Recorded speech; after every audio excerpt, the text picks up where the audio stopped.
You know that feeling when you find the perfect watch. You want to marry it and have children with it. Many children and a big happy family. This is not that feeling. This is not that watch. Well, hello there.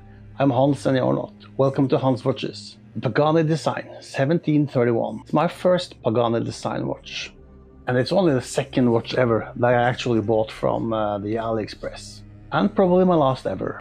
Now, more on that later on. YouTube is flooded with reviews and hype of Chinese affordable and cheap brands. So when I got my hands on my first Pagani Design watch, I was pretty excited to see if it was any good at all or just a piece of junk. Join me to see what this Pagani Design watch really is all about.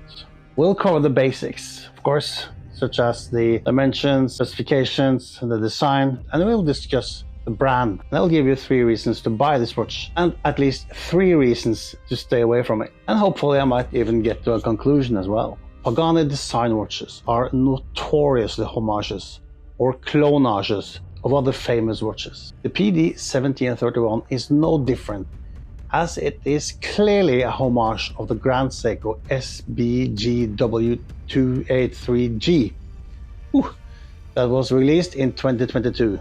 But unlike many of their other clonages, they do not openly use the name of the original as a description or a name. Speaking of the brand name Pagani Design, I can't help it. That name, the name itself, is like everything else with this brand. It's a copy. Of course, you know the car brand Porsche. Perhaps you even know the watch brand Porsche Design. And there is a car brand named Pagani. So why shouldn't there be a watch brand called Pagani Design? Well, perhaps because the Porsche Design brand is a legit brand, while the Pagani Design brand is not a legit brand name as such. It's not endorsed by Pagani. But unlike Porsche Design, that is an actual legit Porsche brand and can be bought on the official Porsche website. There is no legit link whatsoever to Pagani cars and Pagani Design watches. There's never been and there will never be. And for me, this is one of the first reasons just to stay the hell away from this brand and their watches. If you know either, be it a Porsche Design watch or a Pagani Design watch, I would love to hear from you in the comments. Don't be shy, don't hold back. Now let's dive into the details and let's start with some of the specifications. It has a Seiko Instruments VH31 movement that hacks, so we can set the seconds hand independently. And more interesting, this is a quartz movement that ticks 4 times per second, so it appears more of a mechanical movement with a sweeping seconds hand than a typical quartz movement that ticks once every second. The case is stainless steel, sapphire crystal, loomed hands, or are the hands loomed? Crown is signed and screwed down, and the bracelet is stainless steel, and the water resistance, as it says on the dial, is 100 meters. 38mm diameter, 41mm including the crown. Lug to lug is approximately 44.7mm.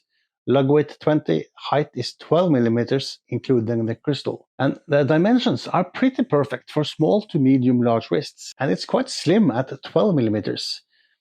And it wears slim, and it does appear a bit larger than the specifications. I think it appears more like a 40mm, and that is due to the slender bezel. The dial face is quite large, takes up a big proportion of the whole watch. About the price, it's kind of hard to tell what this watch actually costs, because the discounts, they come and go, and I paid $44 including taxes. So it's really a super affordable watch, and we should treat it like that as well.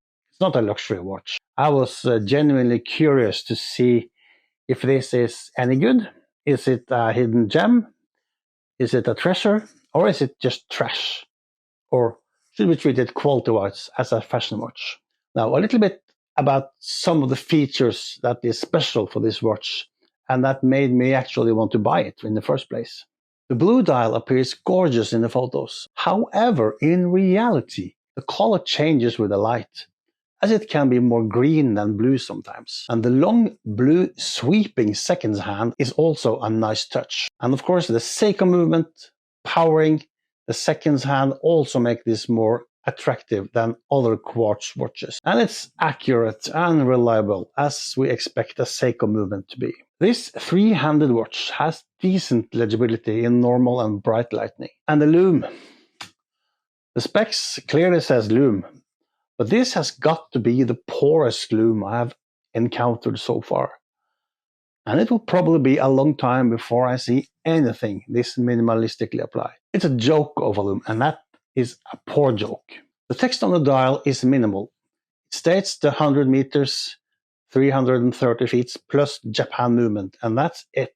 And it's the first time I would actually like to see some more text printed on the dial. The indices are applied, which is always nice to see, but the double indices at 12, 3, 6, and 9, they don't look too great. They look cheap. The dolphin hands are nice and quite sharp. It does look like an adequate portion of Lume is applied there, but like I said, that Lume is very, very poor. You could call it the poor man's Lume.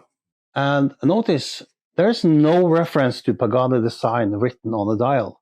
And this is actually one of the reasons that I purchased this watch. As it's bad enough to have the brand named Pagani Design, but at least I don't have to look at it on the dial. The case is all polished 316 stainless steel. That's kind of suitable for an elegant watch like this. But the polishing is actually not much to look at. There's no facets, there's nothing exciting going on here. Move along, nothing to see. Now remember to hit that like and subscribe button so you don't miss out my next video of affordable watches. It's coming out pretty soon. Much appreciated. Thank you! The main reason I'm not gonna buy a new watch from AliExpress again in foreseeable future is because all those brands, well, almost all of them, the few exceptions, are just like this one. Copycats and no original design, just trying to be a cash cow. Don't need that in my collection. I promised you 3 reasons to get this watch. And number 1, it has a Seiko movement. Number 2, it has a good value for money due to number 3, the specifications are pretty good after all, and especially compared to what you're paying for. But after all, it's not a free watch, and if you add a couple of cheap watches like this all together, you might get a decent or very good Casio for the same amount of money. In my opinion, it's better to stay away from this because of the 3 reasons I also promised you. Number 1, I've been moaning about this brand. That's obviously the number 1 reason for me. And number 2, the execution is mediocre at best, pretty poor at some, and also compared to specifications. For instance, the Lume, the non-existing Lume, or close to non-existing Lume. But my main gripe with this watch, why on earth should you get it? And I'm having a bit of a hard time to answer that question, especially if you're a watch enthusiast or a watch collector like me. This is a watch you don't really need. You're not going to use it, it's just going to sit there. You're going to have to give it away or sell it very cheaply. So, what's the purpose of this watch? Except for making the factory richer, or making the factory make more money. And to be honest, I've been trying to make this video for quite some time now, but I have no feelings for this watch, so it's really hard to make like an enthusiastic review of it. Now, I'm ready to review this one. It's my latest purchase. It's a new Seiko Samurai. Can't wait for it. So make sure to subscribe so you don't miss out my review of that. It's coming out in a few weeks. Thanks for watching. Take care. Watch this one now.